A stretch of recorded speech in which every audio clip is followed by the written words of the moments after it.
A pop star and a rapper, rising to fame as a part of a boy band. A movie based on Connor for real, and unfolds the journey of him launching his second solo effort, Conquest.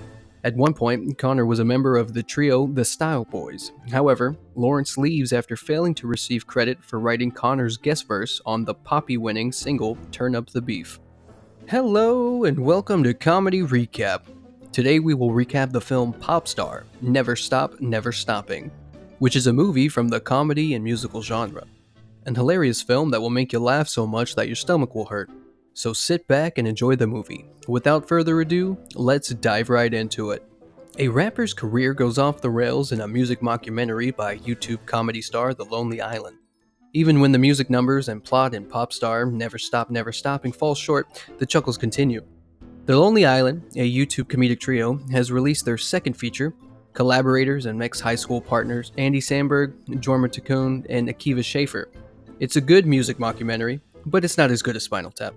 Pop Star story begins with Connor prepping the release of his follow-up album to his solo debut, which he titled Thriller also. Connor is quite the dim bulb, and Samberg plays him with the trademark sweet goofiness that's his most reliable performing mode. The movie optimistically skewers pretty much every convention of pop music manufacturing. Of his new album, Conquest, Connor says, "We will be surprised releasing it next Thursday." His big artistic breakthrough is defined as his groundbreaking of an all-catchphrase guest rap on another artist's song, and more with expert comic bits executed not just by the secondary cast proper, which includes Tim Meadows and Sarah Silverman, but also by a near-endless stream of cameo players drawn from Samberg's circle in both music and comedy, and the place on the showbiz Venn diagram where they meet. The story starts from Connor Frill's early age when he forms a pop rap group named The Style Boys, with his friends Lawrence Dunn and Owen Bochard.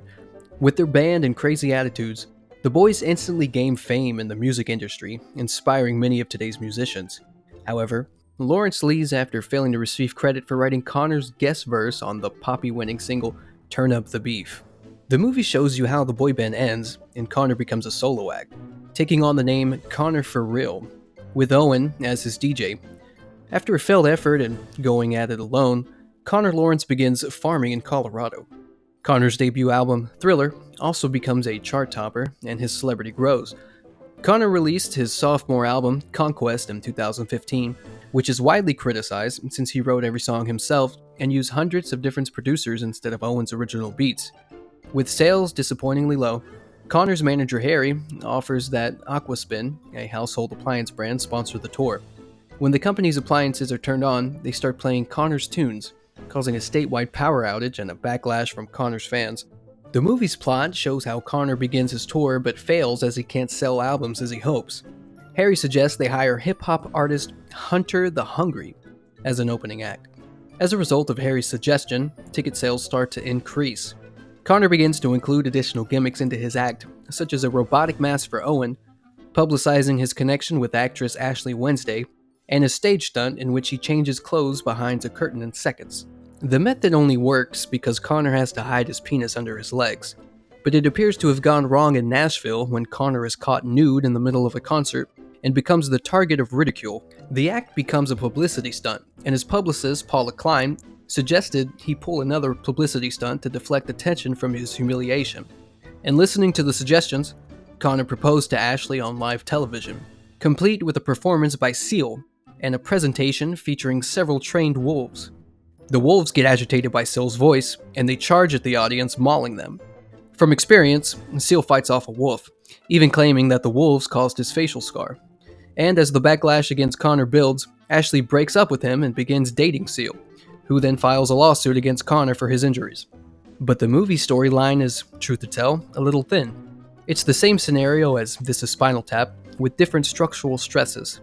The band, in this movie, breaks up pretty early on, but the romantic nature of Connor's A New Direction is so plain that certain inevitable scenes feel more inevitable than earned, which was never a problem with This Is Spinal Tap. And there are peaks and valleys to the movie that are too noticeable. How do you like the movie so far? Comment down below if you like our videos. The movie's a tidy 90 minutes or so, but it starts to sag at the hour mark and doesn't get its oomph back for a while. All that said though, what's good about this movie is that it is funny and refreshing, enough to make the dry spots feel more tolerable in retrospect. I'm already hoping for many deleted scenes on the Blu-ray release. The storyline continues as Owen arranges a meeting between himself, Connor, and Lawrence because he is concerned about the diminishing quality of his friend's music. Connor refuses to admit that Lawrence composed the song that started his fame, and the reunion ends badly. Despite Connor's bad reputation, The Tonight Show agrees to have him appear on an episode, and host Jimmy Fallon unexpectedly invites Connor to play the Style Boys' popular song Donkey Roll with Owen, which is enthusiastically appreciated by the audience. As the movie progressed, so did the tour. Hunter began to overshadow Connor, selling more records than him and dragging out his act before Connor's show. Hunter announces that he will perform as long as possible at a concert, causing Connor to rush to the stage. A brawl ensues when Hunter quietly admits that he orchestrated Connor's wardrobe malfunction. Connor demands that Harry let Hunter go and fires Harry after finding out that he has signed Hunter. Conquest has later knocked off the charts, and Aquaspin decides to pull their sponsorship. The remainder of the tour is cancelled, and Owen chooses to leave the team when Connor tests Owen and the entourage's loyalty by making them pancakes mixed with dog feces. After his adored pet turtle Maximus expires, Connor goes into depression and moves back into his mother's house. He begins drinking heavily and starts selling rough horse drawings online. Connor is forced to leave the house by Paula, who takes him to a bar where Owen is the main attraction. Owen's music and production are excellent, but his vocals are lacking. Connor and Owen reunite and decide to make amends with Lawrence once and for all. Connor apologizes and hands Lawrence his Poppy, appreciating Lawrence's contribution to his music. Lawrence maintains a massive marijuana farm and a music studio in his farmhouse. Connor receives word from Paula that a 6-minute slot has opened for Connor to perform at the Poppy Music Awards due to Taylor Swift's arrest for murder, and he chooses to reunite the Style Boys with the assistance of his pals. At the Poppies, Hunter humiliates himself after arguing with Mariah Carey on stage, and Harry quits as Hunter's manager after being insulted by him. Connor reconciles with Harry, and later finds out that the 6-minute slot has been shortened to 3 minutes, forcing him to perform either a Connor for Real song or a Style Boys song. Connor decides to perform the Style Boys' new song Incredible Thoughts, featuring Michael Bolton. The film ends with Connor reflecting on his lessons and the value of holding on to relationships after reaching stardom, and introduces a new baby turtle named Maximus II, before a wolf from Connor's disastrous proposal attacks him. A small letdown is for that larger story to be so cliché and obvious. Popstar can do great things within the confines of that tale, which makes it an extremely enjoyable movie, but they don't make the tale any better. That aside, Popstar is wonderfully conceived and executed, and it makes for a great time at the movies. Make sure to subscribe and turn on notifications so that you can watch more videos like this. Thanks for watching.